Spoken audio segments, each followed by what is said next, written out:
येत्या 24 डिसेंबर रविवारी अमरावती एल्गार सभा होणार आहे। या ओबीसी सभेसाठी छगन भुजबळ आणि महाराष्ट्रातील सर्व ओबीसी समाजाचे नेते हजर राहणार आहे। रविवारी एल्गार ओबीसी सभेसाठी नियोजन बैठक पार पडली। ओबीसीच्या आरक्षणावर आक्रमण होऊन ते धोक्यात आले आहे। राज्य शासनावर विविध प्रकारे दबाव टाकून धमक्या देऊन ओबीसी आरक्षणात मागच्या दारानं घुसण्याचे सुनियोजित षडयंत्र सुरू आहे। त्यामुळे ओबीसीचे राजकीय अस्तित्व तसेच ओबीसीच्या लेकरा बाळांचं शासकीय नोकऱ्या मिळण्याचे मार्ग बंद होणार आहे।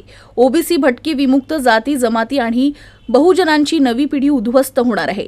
यासाठी ओबीसी आरक्षण वाचवण्यासाठी आपल्या नवीन पिढीच्या भविष्यासाठी आणि सरकारला जाब विचारण्यासाठी एल्गार मोर्चा निघणार आहे, अशी बैठकीत चर्चा करण्यात आली।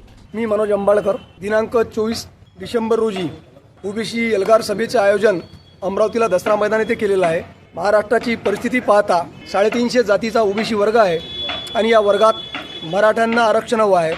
मराठ्यांच्या आरक्षणामुळे परिस्थिती अशी झाली की मराठ्यांच्या आरक्षणाला कोणीही विरोध करत नाही आहे, परंतु जरांगे नावाचा एक व्यक्ती महाराष्ट्रात ओबीसीमध्येच आम्हाला आरक्षण पाहिजे असा हट्ट धरून बसला आणि शासनाला वारंवार धमक्या देत आहे।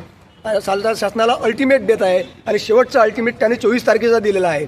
त्या 24 तारखेलाच अमरावतीला ओबीसी समाज संपूर्ण एल्गार करणार आहे आणि त्यामुळे ओबीसी आरक्षणात मराठ्यांना आरक्षण नको, मराठ्यांच्या आरक्षणाचा आम्हाला कुठलाही विरोध नाही, मराठ्यांना स्वातंत्र्य आरक्षण देण्याबद्दल आमची सहमती आहे, परंतु ओबीसींचं आरक्षण हिसकून ओबीसींच्या मुलाबाळांच्या पोटावर लाथ मारून मराठ्यांना आरक्षण देऊ नये अशी आमची मागणी असल्यामुळे आम्ही हा एल्गार करत आहोत।